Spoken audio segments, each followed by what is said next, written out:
Hello everyone, this is Leah Whitehorse, and in this recording I'm going to be exploring the astrology of July 2026. So I'm sure many of you have already heard about the summer of 2026, which is kind of like the summer of 1976, which I actually remember, which was super hot. So I don't know whether we're going to be having actual hot weather, but certainly the astrology is very, very hot. There's a whole lot going on. It's absolutely fascinating. And I'm very, very interested to see how all of this manifests. We're already gearing up to it because I'm recording this now the 17th of June 2026. And we're gearing up to this because Jupiter is on its way towards the end of Cancer. And by the time we come into July, Jupiter will have just entered Leo. And during this month, there's going to be the nodes changing signs as well. And we've got these huge aspects going on with the outer planets. I'm going to talk a lot about that. We've got Saturn retrograde, Eris stationing retrograde as well. And perhaps a little bit more front and center will be the fact that Mercury is retrograde whilst we are going through these really massive patterns that the planets are creating. I have already posted a video all about the Mercury retrograde. If you haven't seen it, it's there. I have also made a massive article over on Substack, completely free to read, all about CHIRON entering Taurus, because as we come into July, that's just happened. CHIRON has moved into Taurus and is also playing an integral part to this huge planetary pattern. So there's lots of information to access about that. But I'm going to start with this big pattern. Some of you might have already read some pieces about this or watched some videos about this. So what we're talking about is this basket pattern. It's also known as the cradle pattern, which is made up by Jupiter in Leo opposite Pluto in Aquarius. And then Jupiter is in a trine to Neptune. Pluto is in a trine to Uranus, and Uranus and Neptune are in a sextile to one another. So you can see very clearly here that we have this basket or cradle kind of pattern here. And this pattern actually was first noted by the Hubers. So this is Bruno and Louise Huber, the Huber School of Astrology. They have an excellent book called Aspect Pattern Astrology, which is sat beside me now as I'm talking. So that's where the pattern came from, but it was also spoken about by André Barbeau, a very famous French astrologer who famously predicted COVID. And he talked about this pattern, and indeed he talked about this year in his Planetary Cycles book, subtitled Mundane Astrology, which is an incredibly dense amount of material in that book. It's a fantastic book. He goes through absolutely everything with a fine-tooth comb, drawing together the story of our history, basically. It's fascinating. But he did mention 2026 in particular. And what he said is there will be a new great phase of technological growth, altruistic in nature, between 2026 and 2028, when the outgoing Uranus-Pluto trine receives a beneficial double sextile from the central Saturn-Neptune conjunction. So that's from page 129 of his Planetary Cycles Mundane Astrology book. So he is very focused on the altruistic nature of these transits.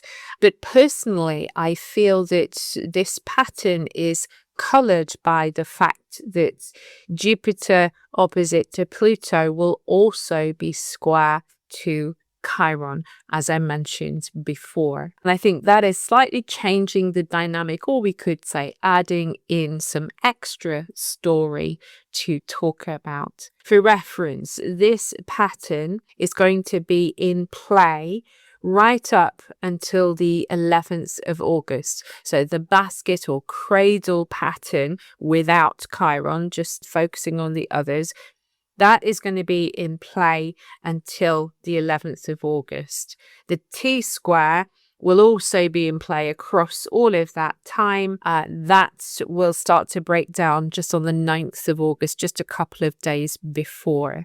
So really, we could say that this pattern is in play now up until the 9th of August. The height is going to be around the middle of July. I just want to sort of say here that on the 15th of July, we'll have Uranus sextile Neptune. 18th of July, Uranus trine Pluto. 20th of July, Jupiter trine Neptune. 20th of July, also Jupiter opposite to Pluto. 21st of July, Jupiter sextile Uranus. So basically all the aspects bar the connection with CHIRON are perfecting pretty much within a few days of one another. So we could anticipate then that period, we could say perhaps from the 14th to the 22nd of July, is supercharged because of all of these aspects. The square between CHIRON and Jupiter, that actually happens on the 2nd of July. So it's almost like we come straight into the month, and here we are, Jupiter now in Leo squaring CHIRON. So straight away we have some big story about tensions that are connected with our resources. This is CHIRON in Taurus, or the land, agriculture, how healthy the land is, how healthy our animals are, the state of our banking systems, just general resources. And we know that CHIRON in Taurus is going to have a lot to say about the way that we've been using the Earth's resources and what might need to happen there to change things. I thought it was very interesting that in the UK, there's actually an initiative to put a variety of birds and animals on our printed money. Obviously, cash, it seems to be disappearing at quite a rapid rate, but we are still having printed money here. So there's an invitation to all of us in the UK to choose which animals we would like to go on these notes. So I've made my choices. I chose fox and hedgehog, and I can't remember now, one of the owls, I think it was a tawny owl. But there's lots of different choices. But it seems absolutely perfect that CHIRON, who is associated with shamanism and obviously is half man, half horse, so therefore he directly speaks of our natural world and our relationship with animals, should be there as we are talking about putting animals literally on our money in the UK at least. So that caught my attention. The other thing that caught my attention, I was actually talking about it this morning to a neighbour over in the park whilst I was feeding the birds. We had a discussion about how the Merlin app has become massively popular, but even more important is that there's a huge surge in young people being really interested in bird watching. And it's kind of become cool again. In the past, it was seen as something that old people did. But now the youngsters are getting very interested. And we talked about how this might be an expression of how things might change going forwards, because the youth of today, of course, are going to be the leaders of tomorrow. And I've discussed before how Saturn conjunct Neptune in Eris spoke about and still speaks about issues connected with our youth. Uranus in Gemini. Gemini is also a sign that's associated with youth and schooling. There's been a huge amount of stories here in the UK again about how children are now being banned from using social media. They are talking about using AI teachers. So that's very Uranus in Gemini.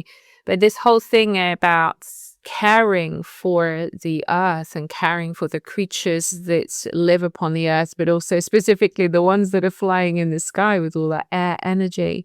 This feels very beneficial. This feels like something progressive, remembering what Barbeau said about this basket pattern, that there is altruism. There's a lot of constructive stuff that can come from this pattern. But to access that, I think, with Chiron square to Jupiter and also squaring Pluto, I think that some of this is accessible only if we address these massive problems and this massive pollution, which is also Pluto, whether it's air pollution. Over here in the UK, we've got a lot of water pollution. I think we've just got general pollution, how we get rid of our rubbish. Of course, there's all microplastics and all the rest of it. Jupiter, opposite to Pluto, is like massive amounts of rubbish, because Jupiter can magnify things. That's what it does. It makes things bigger. So we've got problems with trash that then are harming Chiron, the flip side of Chiron, harming, making the earth sick. So we've got these two very, very different stories emerging already just from looking at Jupiter square to Chiron. It can also mean that I've talked about before in my previous recordings about how Jupiter in Leo can also be taking really big risks. And sometimes we need to take big risks. Sometimes we need to, take a gamble and make a move to try to break free of old cycles and change old habits and get unstuck, because that's one of the problems we can have with Taurus, and also just generally with the fixed signs.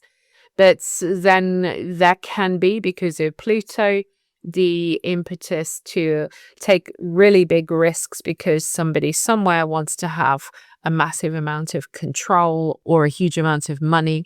Of course, we've now just got this massive story about Elon Musk, who's become the first trillionaire.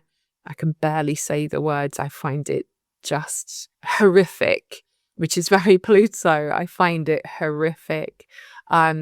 Don't get me wrong, I'm very pro sort of science and technology and moving forwards and seeing what we are capable of, because like it or not, with the amount of air going on, Uranus in Gemini, Pluto in Aquarius, we are going into a very sciencey era. That's just the way it is. But of course, Chiron in Taurus will keep reminding us, but that cannot be at the expense of the earth. We cannot sell out Mother Earth to gain all these wonderful advances. That doesn't work.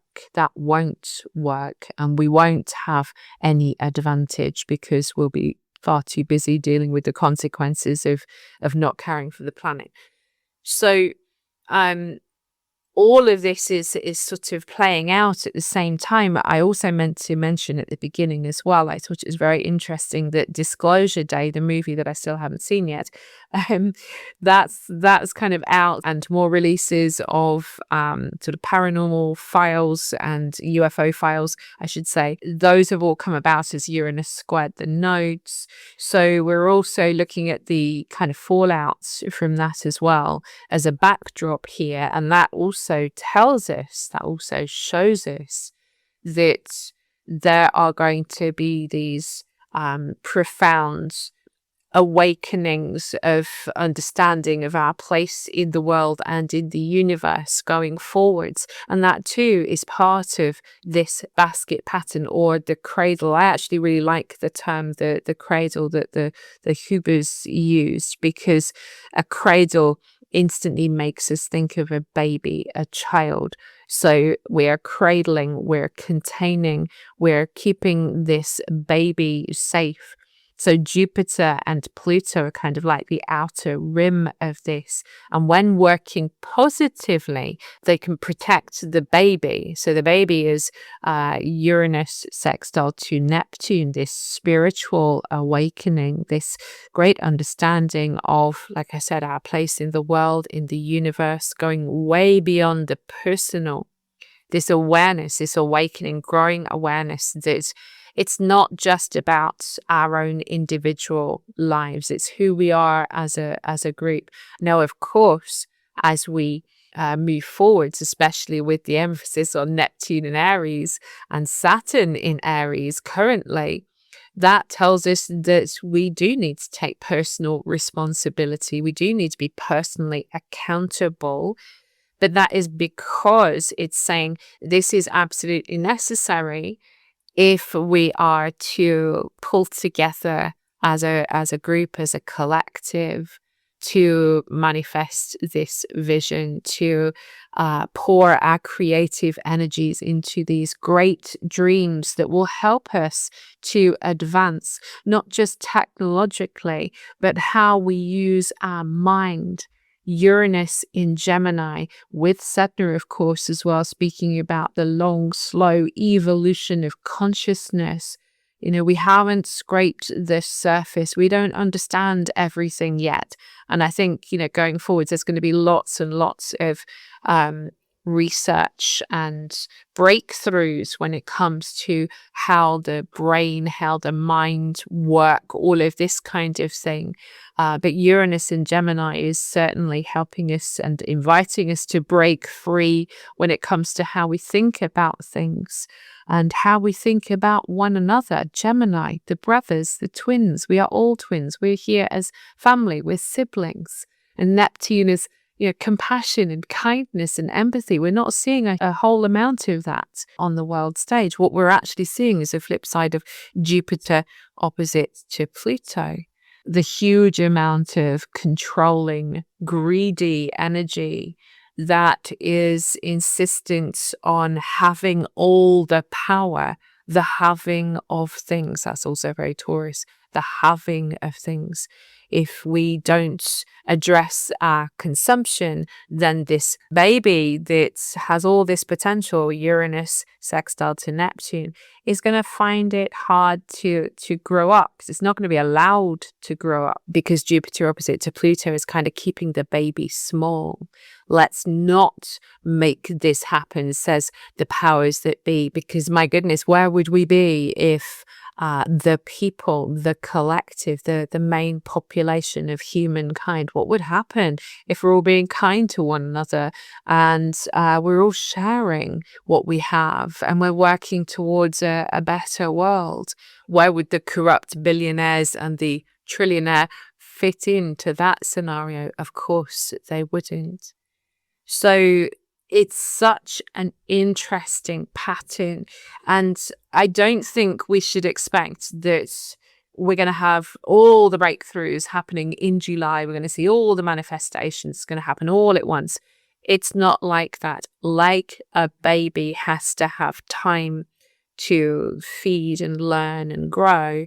That is the same as us on a collective level. But what I think we might see echoes of are the beginnings, the birth of the baby, the birth of some of the great dreams that Jupiter trine to Neptune is speaking of, the freedom that comes from trying to understand one another and seeing each other as sovereign and worthy of validation, the power that comes from allowing ourselves to investigate new ideas and new ways of thinking. All of these connections in this pattern are working together to try to give us the best start, try to give this baby this opportunity of a great spiritual awakening for all of us, the best start it possibly can have. So, in our own charts, because obviously this pattern is going to be happening for all of us, and if you have any planets around the early degrees, particularly 0 through to sort of around 4 to 5 degrees, you're definitely going to be picking up some inspiration from this particular pattern.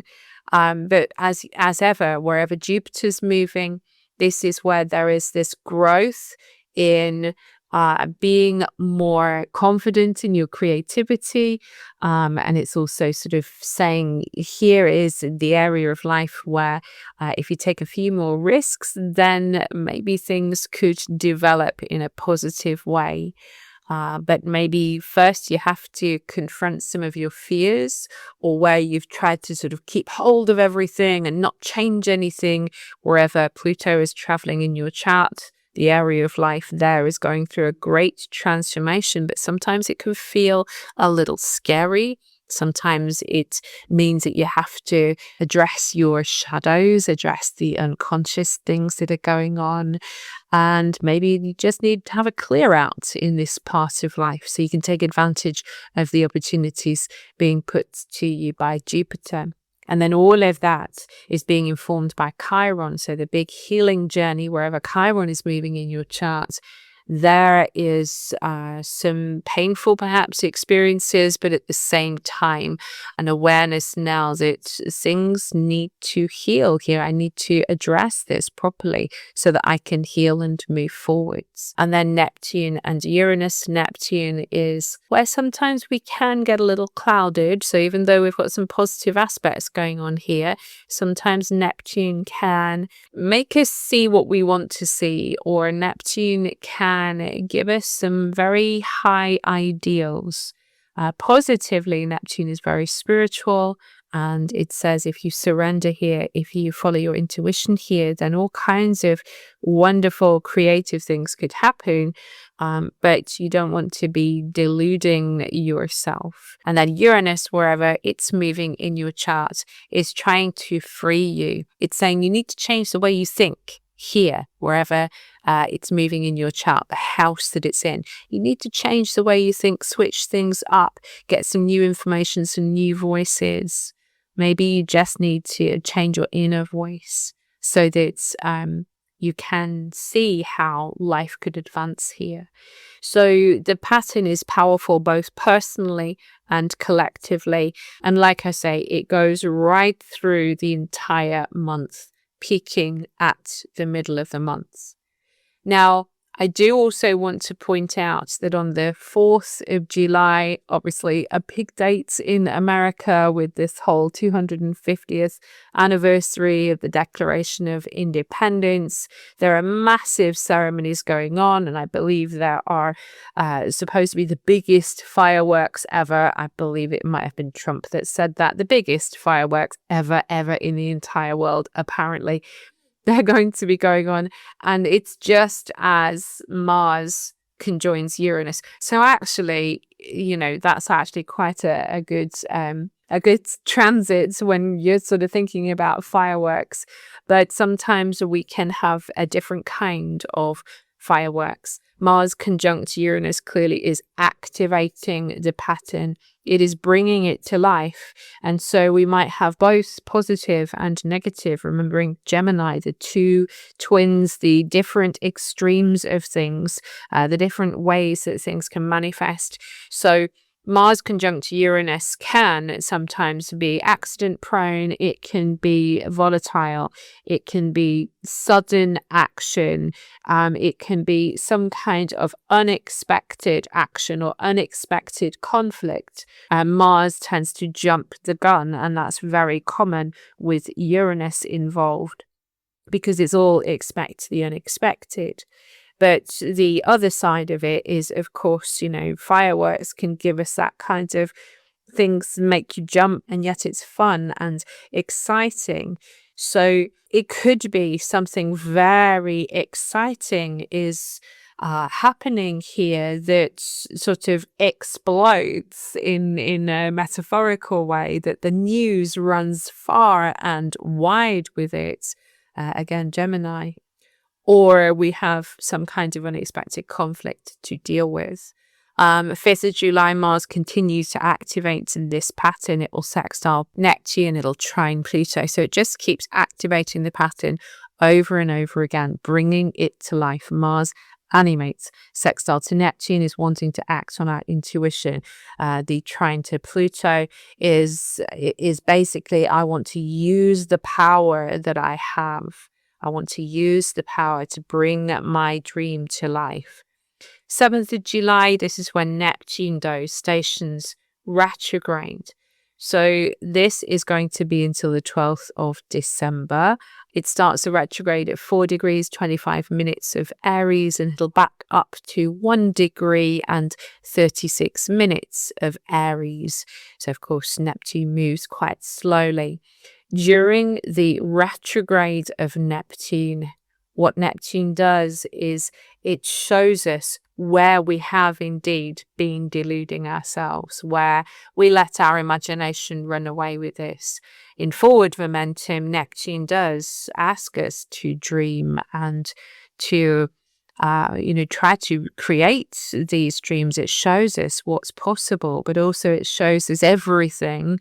And sometimes, we get carried away. So as Neptune goes backwards and we internalize this energy, sometimes we can feel a little disappointed that things didn't work out exactly as we'd hoped. Or we recognize that we've sort of let ourselves down because we did get carried away. But as long as we, find a way to, again, be compassionate and kind to ourselves and just say, okay, I'm just going to let that go then. That is the function of Neptune retrograde. It's going to let us clear the way so that we can eventually focus on dreams that we can realize once it goes into forward motion again. On the 9th of July, Venus will move into Virgo. So this is pretty much background to everything else, really, but it's always useful just to follow where the planets go, where Venus goes. She takes our heart. She speaks about what our heart is into, what we're attracted to. What attracts us in Virgo is order. The idea of things being in order, things being in their place. Now, that could be literally in our home, in our office, in our work. We like things to feel clean and tidy and orderly because it helps us to function better. And Virgo's very concerned with functioning well on a day-to-day level. It's connected with our routine. So the more tidy everything is, the more we know what we're doing, then of course the easier it is. And this might be the same in our relationships though as well, that we want things to be orderly there. And sometimes that can sort of tip over into perfectionism, into nagging one another over the little things. It's like the little things do count in Virgo, and the little love note that's left on the fridge, that is going to warm the heart for sure. But if we start to nitpick at one another, then that can be problematic. That's the shadow of Venus in Virgo. But it's good for self-care and for valuing our skills and enjoying a sense of being useful and being of service.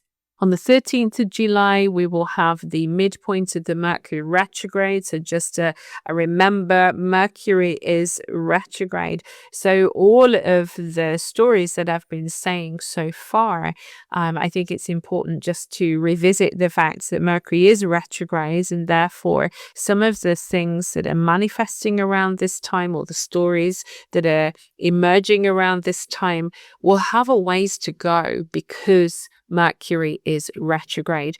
But of course, at the midpoint, this is when the Sun and Mercury come together. I talked more about this in the video dedicated to this transit, but just for reference, often we get some kind of illumination from the Sun. We get some kind of message coming through. This is what it's about. This is what I needed to know. This is why things are as they are. This is what this Mercury retrograde is about for me. Some kind of illumination is coming through. And then on the 14th of July, this is when we have the new moon in Cancer. It'll be at 21 degrees, 59 minutes of Cancer. And so that will actually put it in a conjunction with Mercury retrograde. So with this being a new moon, the idea is we're making some kind of new start when it comes to home, family, roots, a sense of belonging. But with Mercury retrograde involved, it would suggest that whatever the new start is, there is a delay. We won't see the rewards or the manifestation of this until Mercury goes direct and sort of comes back this way. So just to be prepared that there is some kind of delay. The more I look at it, it makes me think about there's a piece of information that's missing. There's some kind of conversational information or even just realization about how we truly feel. Because of course, Cancer is associated with our feelings, and our feelings are going to be more pronounced because the moon is in Cancer. It rules Cancer. So we've got a lot of feeling level here, but maybe we're finding it hard to communicate that or even to be able to put that into words right now. I will be doing a much deeper dive into this lunation as usual over on my Substack for paying members. I do a deep dive into every lunation, and we also talk about the asteroids that are connected as well as the Sabian symbol. I do tarot as well. So if you want to have a really deep understanding of each lunation, come over to my Substack. I'll put the link below. So new moon in Cancer. We then hit the high points of this cradle pattern. I already mentioned this, so I won't go over them again, but 15th through to the 21st is when all of these aspects are interlocking, interconnecting, one after the other. And then on the 22nd of July, Eris will station retrograde. Obviously, she moves very, very slowly, but I know many people are interested in this dwarf planet. So Eris is going to station retrograde at 25 degrees and 57 minutes of Aries, and she will station direct on the 13th of January at 24 degrees and 51 minutes of the sign Aries. And I just wanted to note as well that over this next few months, there's going to be a lot of retrograde action in Aries. Eris, Saturn, Neptune, Pallas, and Vesta, all of them are going to be in retrograde motion, many of them sort of traveling together. And Eris is the last one to turn around. So for all of us, wherever our Aries house is, aside from Eris being retrograde, we're going to have all this other retrograde energy as well to work with. And it just sort of tells us, it's like a little heads up, really. Be aware that your Aries house is going to go through a lot of reviewing, a lot of internalization, a lot of possible delay or waiting. There's something going on in your Aries house that needs a lot of reflection. Obviously, just generally with Saturn and Neptune moving now through this part of your chart, it already says this area of life is going through some massive changes, because there's a huge story about maturing here with Saturn. There's a spiritual story with Neptune and needing to know what to let go of. There's the idea of building some great dream here, the great new quest that comes from Saturn conjunct Neptune on the 0 degrees of Aries. So there's an enormous story happening for all of us in our Aries house, and Eris is just going to start the ball rolling as she goes retrograde on the 22nd of July. And Eris is about discord. So she's going to ask us to go within and address where there is a disconnect within ourselves, what's not harmonized within ourselves. Where are we out of alignment? Where are we not listening to our own truth? On the same day, the sun goes into Leo, which will, of course, set off the cradle pattern, the T-square pattern. Generally, Leo season encourages us to be more childlike, more playful with life. It encourages us to let our inner child out, to enjoy life, to enjoy what life has to offer. It reminds us that we are all sovereign, that we are all king or queen or in between. We have this light within us. We are here to create. So Leo season does remind us of these creative urges that we all have, that we express in all different ways. But it's just going to be a little bit more supercharged, to say the least, because of this cradle pattern. Mercury will station direct on the 23rd of July. It's in shadow, though, until the 7th of August, and will finally leave Cancer on the 9th of August. So we've got a little way to go, but the turnaround, the station direct on the 23rd of July should help to sort of resolve any major delays or problems. And then on the 26th of July, this is when Saturn will station retrograde. So now we're starting to build up with these Eris retrogrades. Saturn will station retrograde at 14 degrees and 44 minutes of Aries, and it'll move back to 7 degrees 55 of Aries, and it'll be in retrograde motion until December the 10th. I have got a video which deeply explores the entire Saturn retrograde cycle. It was done, I think it was last year, if I remember rightly. It might have been the year before, I can't remember. So I did it a while ago. So the dates in that video are for that particular year. But as I mentioned in that video, I also have a written version of that over on my website, and it's been updated with this year's dates. So if you want to have a much clearer idea of what Saturn retrograde is all about, what it means, what each stage of the retrograde means, then that information is there. Very generally, when Saturn goes retrograde again, we're internalizing these energies.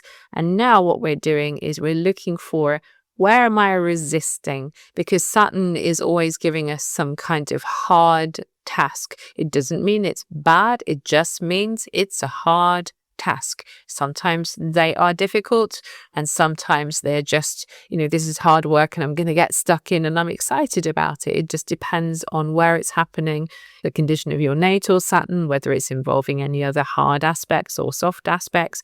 So it's going to be different for everyone. But generally, when Saturn is retrograde, it's saying, maybe we just need to check in with, am I being accountable? Am I being responsible? Am I resisting this lesson? Am I putting up barriers here because I don't think I'm worthy? I don't think I'm good enough. That's usually the big issue with Saturn, that the conditioning that we've received keeps us small. It keeps us from developing or maturing. So that's the idea with Saturn retrograde. It helps us to get rid of or address those parts of ourselves that are resisting the lesson. The 27th of July, this is when the nodes will change signs. I am going to be doing more about this, so I'm just going to sort of briefly talk about it here, but I'm going to do a longer piece because I'm very fascinated with the nodes and always like to go into it quite deeply. And it's going to be even more interesting because Jupiter is already now in Leo, and so now the South Node is coming into Leo. It seems like a bit of a clash of influences, and then we've got the North Node going into Aquarius. So very basically speaking, the North Node, where the North Node moves, is where we're being invited to move towards. This is how you can evolve, says the North Node. You evolve by developing the qualities of the sign. So Aquarius. Aquarius qualities, the good stuff with Aquarius is it's group-minded. It's less personal. We don't take things personally in Aquarius.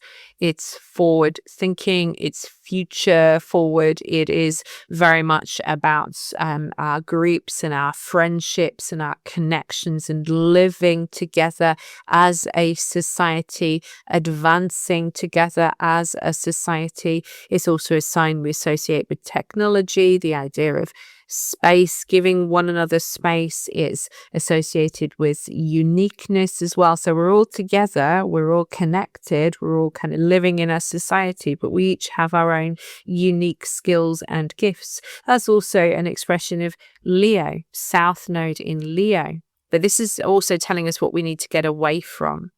What we need to get away from is ego issues, particularly with Leo. So the more arrogant we are, the more pride-filled we are, the more we constantly look for validation and applause instead of just creating and living for the fun of it. This is what the South Node in Leo says. So we need to stop doing this. This is where we're getting blocked. But the best of the South Node in Leo, which can help with the North Node in Aquarius, is that we can remember that we are a spark of the divine, that we are all worthy of attention, and that the inner child is absolutely here to be loved and applauded by ourselves. But we don't have to keep trying to get attention from others all the time. Instead of this being about personal attention, this is about group attention. It is about what's going on in the bigger picture. So there might be some lessons for some pride-filled characters out there on the world stage with this South Node going into Leo. And then, of course, with Jupiter coming into Leo from the other end of Leo, it kind of says, okay, now we're clearing the way. We can actually get to the benefits of this sign that's filled with light. So just to reiterate, you are moving towards developing the traits of Aquarius in the area of life, wherever the North Node is moving in your chart, that house, the area of life, that is where you're trying to develop these Aquarius traits whilst the North Node in Aquarius is here. And then with the South Node in Leo, again, the same thing. I'm trying to let go of the negative side of Leo, I'm too proud to admit where I need help, or I need someone to validate me here or praise me here all the time, or make me just feel like what I'm creating is good because I can't seem to do that for myself. So we're getting rid of these kinds of things that are holding us back and blocking our light. So this transit of the North Node in Aquarius, the South Node in Leo, this will be in play until the 26th of March, 2028. On the 27th of July, I'm just going to point out that the Sun will oppose Pluto. 29th of July, it then joins Jupiter. So basically, it's just reactivating this pattern, and it could just be bringing in some of these tensions about being seen, not being seen, about being overruled in some way. There might be something about that coming in. Jupiter can sometimes actually be associated with law as well. So it might be some kind of, keep getting this overruled. So I don't quite know what that's about, but maybe we'll see what's happening on the world stage. And Venus is also square to Mars around this time as well, also on the 29th of July. So it feels like there's some antagonism about being overruled. And then we've got the potential consequences because there's quite a lot of activity, because that's T-square and Cradle pattern are being lit up now by the Sun. And then also, more importantly, actually, I just realized this is the date of the full moon in Aquarius. It's certainly one I'm watching. This, I'm going to put my chart, actually. You can have a look and see how this is lighting up my chart like a little Christmas tree with the moon on my descendant, the sun and Jupiter on my ascendant, Chiron on my sun, Saturn on my midheaven, and Venus. Yeah, let's see what happens here. It's going to be an interesting time, I think.